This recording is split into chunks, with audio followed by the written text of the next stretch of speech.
And you need to sign, you are the person to sign that contract.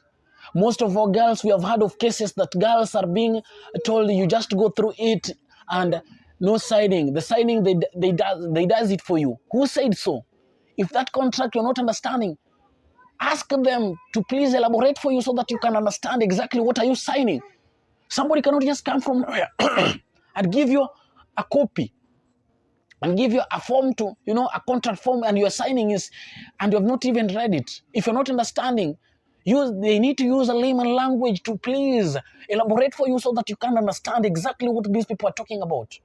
What exactly that form, the contract form, is talking about. The number 3, you have the right not to be charged the financial fee to renew your official document. Guys, you have the right not to be charged. You are not supposed to be charged to renew any official document. That is according. All of these rules, guys, I'm not the one who came up with these rules. These rules, they're ziko katika portals. To whoever who is watching this, my name is MC Durga. Guys, I know you know me exactly. We have been doing a lot of things, and we have been doing a lot of, updating people, yeah? It is quite unfortunate that most of you guys don't take it you don't take it seriously, because I think to our ladies who are going to work, or not only ladies but everybody who is going to work in these other countries, there is some rules and regulation, guys. Sometimes I do try to figure them out, and then tries my level best, to come up with them, and then try to inform you of some rules and regulation you guys need to adhere as you travel to other countries to look for greener pasture. It is quite unfortunate that I've not yet tackled every aspect that you guys are expecting me to, tackle. But I've done a lot of investigation, and sometimes I think that we will be having some sessions just to, get to understand exactly what is happening to the other countries, and what you guys need to do when, things to do with employment is so concerned. Today, guys, I've been talking about Saudi. Every now and then it's all about Saudi, because the main reason why I'm tackling these cases, I'm always on Saudi, is because of the rampant cases that we have been receiving. A lot that our ladies are dying in Saudi, and some companies, the agencies that are responsible to take an action, they are not even doing anything. Most of these agencies are reluctant when it comes to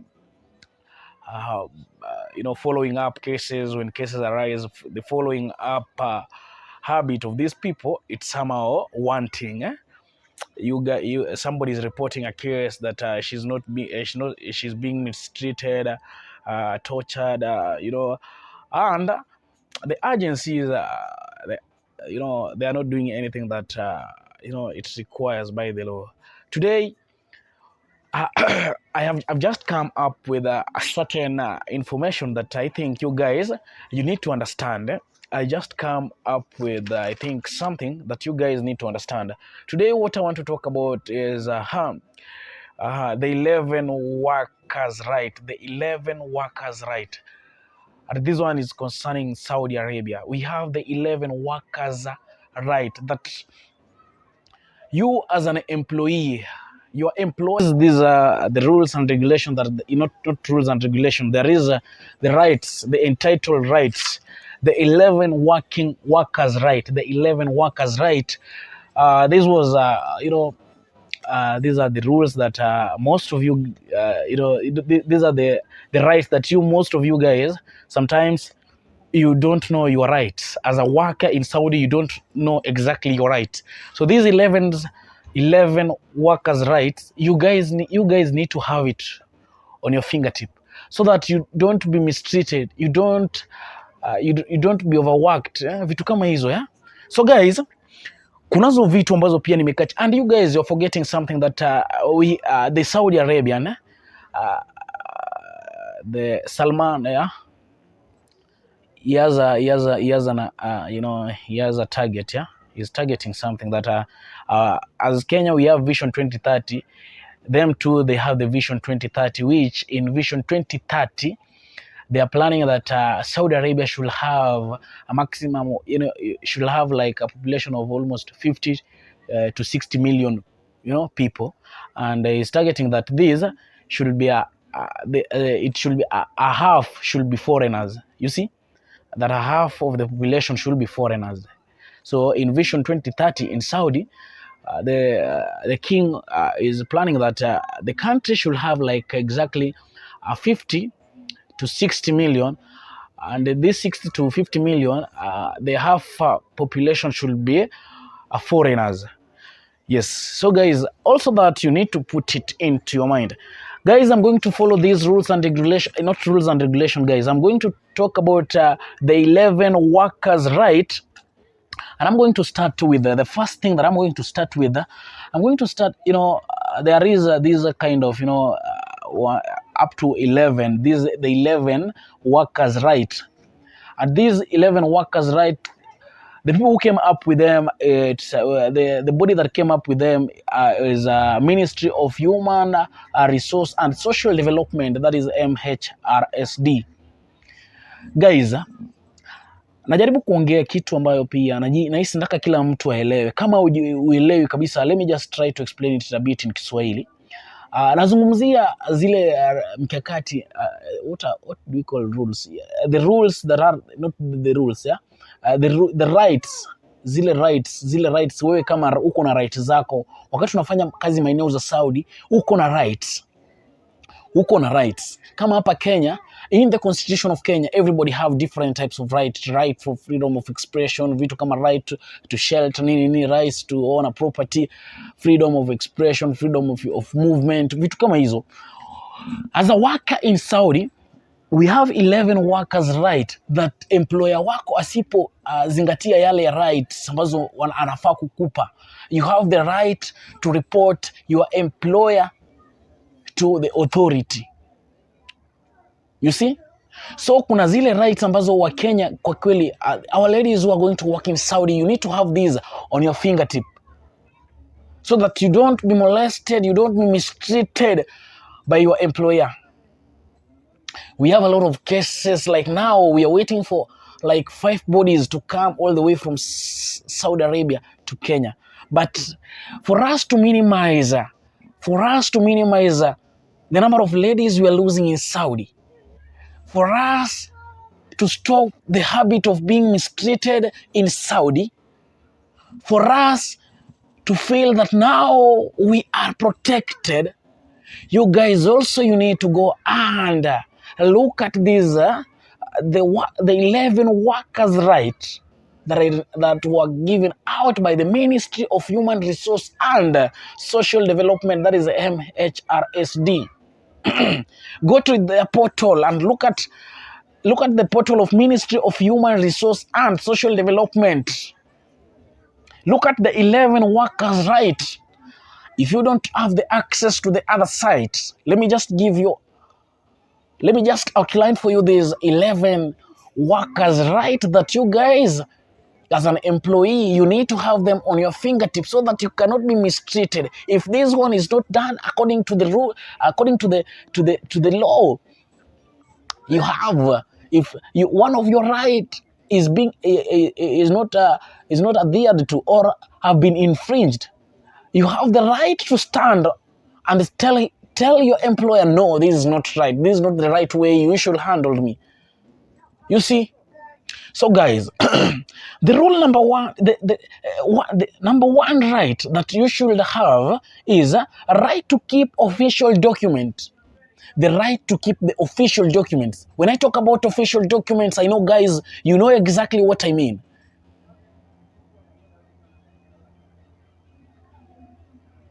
When I talk about official documents, you guys know exactly what I mean. The official documents, your passport. Guys, you know the kind of official document. I don't want to mention them here, but you know exactly your official documents. You have the right to keep your official documents. And number 2, I just want to go because there are things that you guys need to know. Let me just go to number 2. right to read the work contract before signing and got a copy of the contract. Guys, so many girls are in Saudi, working in Saudi, but what they are forgetting is that most of you guys, we know you don't have the copy of the contract. You are working and you don't have the copy of the contract. Do you know how important that copy is important? Do you know how important that contract copy is important? The copy for that contract, if you don't have it, now it's time you need to have it. It's time you need to have it because it's a right. It's your right to have that copy. So you need to go for it. You need to go for it. You need to go for it.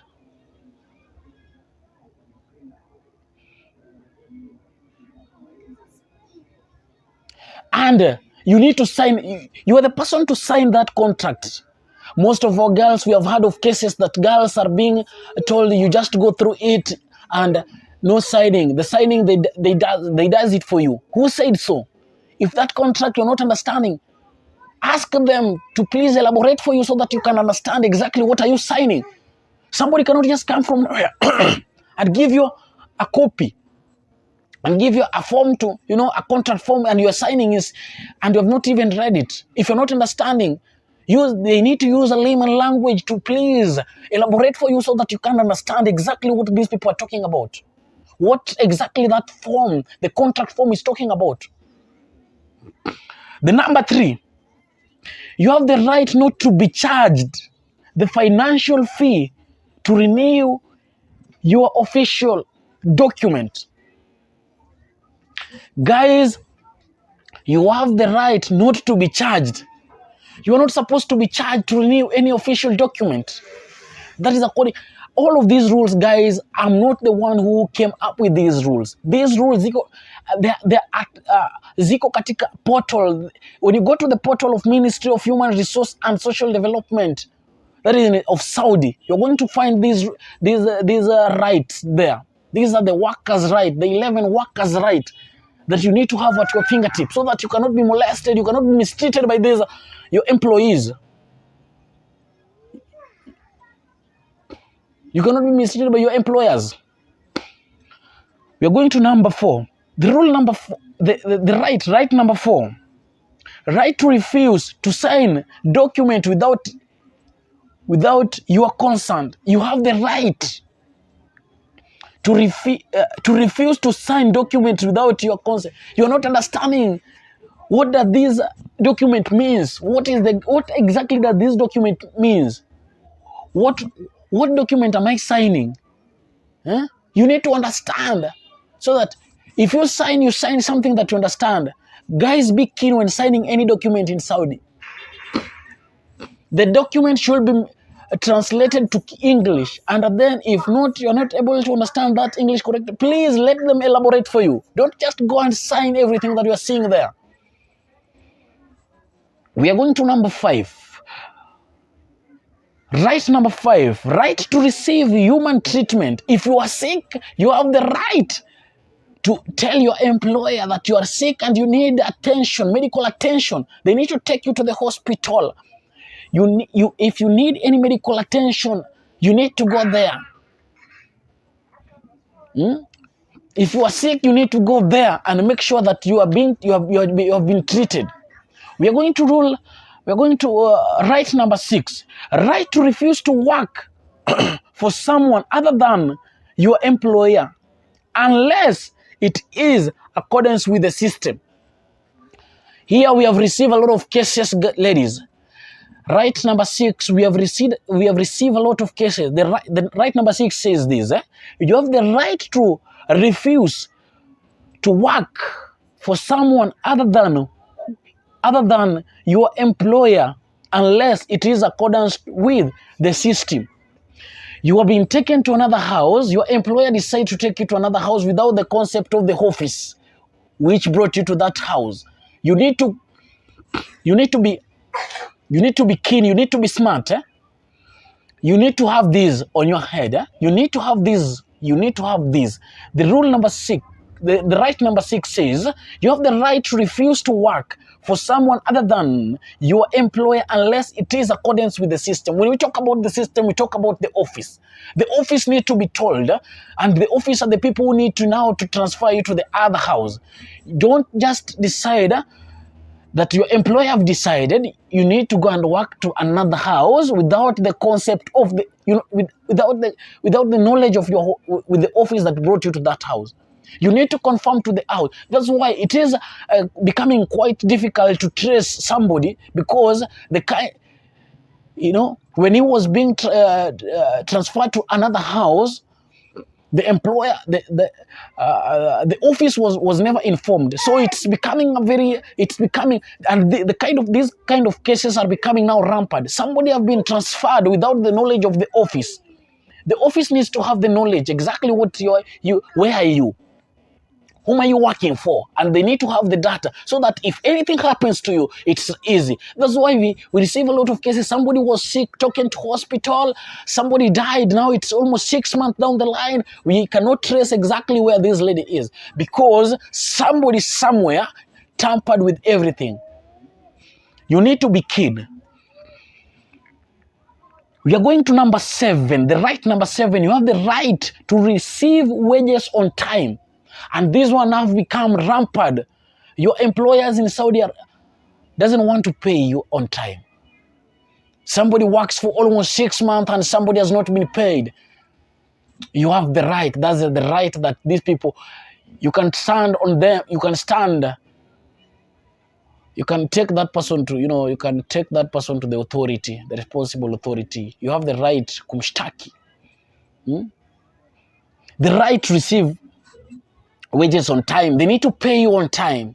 Somebody is not supposed to, just the person is not paying you yet. You have worked for that person. You need to pay you on time.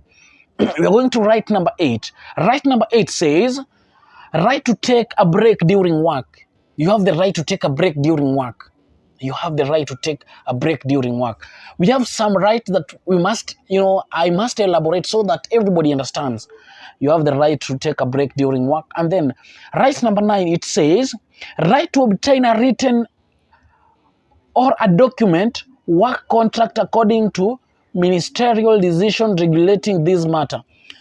Guys, the documents, don't work for somebody without a document of or a document for work contract.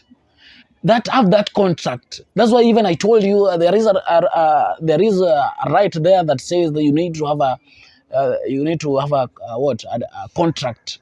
That contract form, a copy of a contract form. You need to have it. So these are documents. If you're working for somebody who doesn't have that contract, how will we know that you guys sat down and decided that this was a contract? What are we say? You can say that alikuokota akasema you can just do this.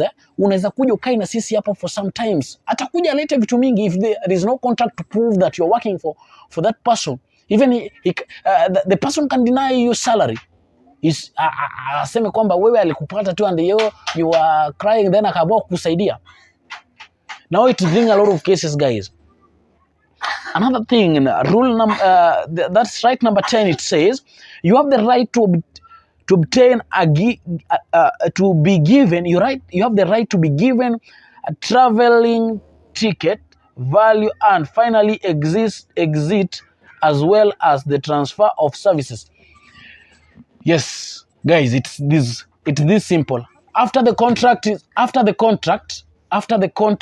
there's things you need to consider. After the contract, there are things you need to consider. That after that contract, your ticket should be paid by your employer. Your employer are the people to pay for your ticket.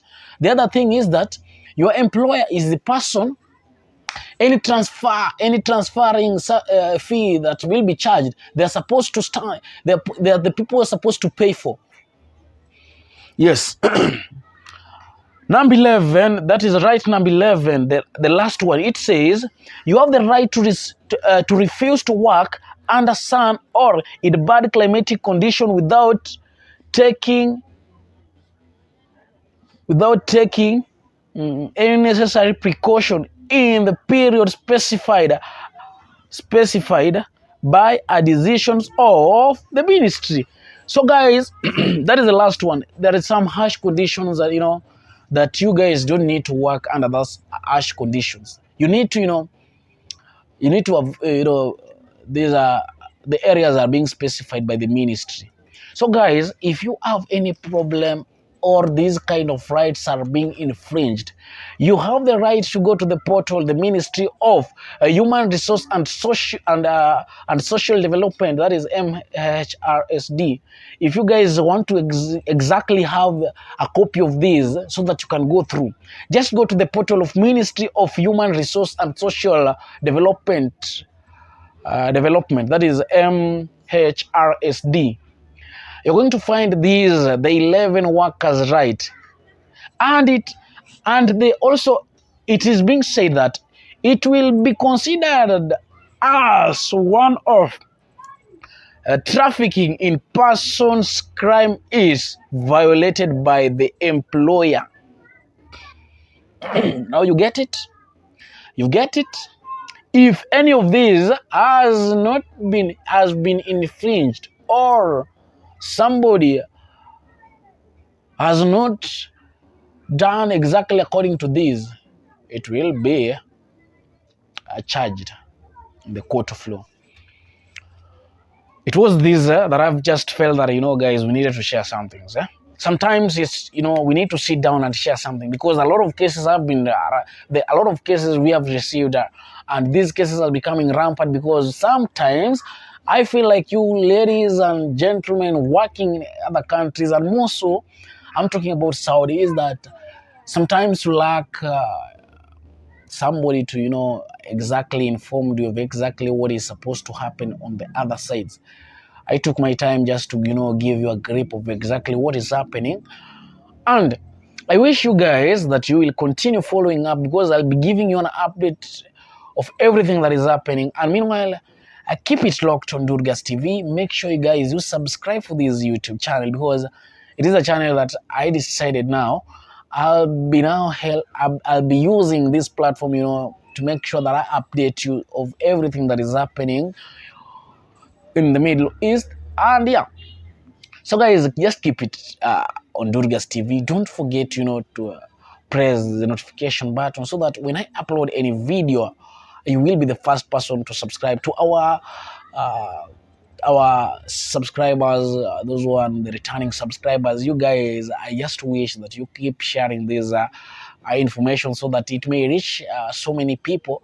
They may have, those people who are yet to travel to the Middle East, for the purpose of looking for the greener pasture. You can get a grip of what exactly we should be expected of you, and some of these, the 11 workers right, you might have them on your tip, so that even though you are traveling to the other side, yeah, you can be on the safer side if you know your rights. So guys, I wish to end this here, and yeah, keep it locked, because there are a lot of videos. We are uploading a lot of videos every day, and it's all about updates. And yeah, we'll not. And the other thing is that we don't allow somebody rights to be manipulated, or somebody's rights to be infringed.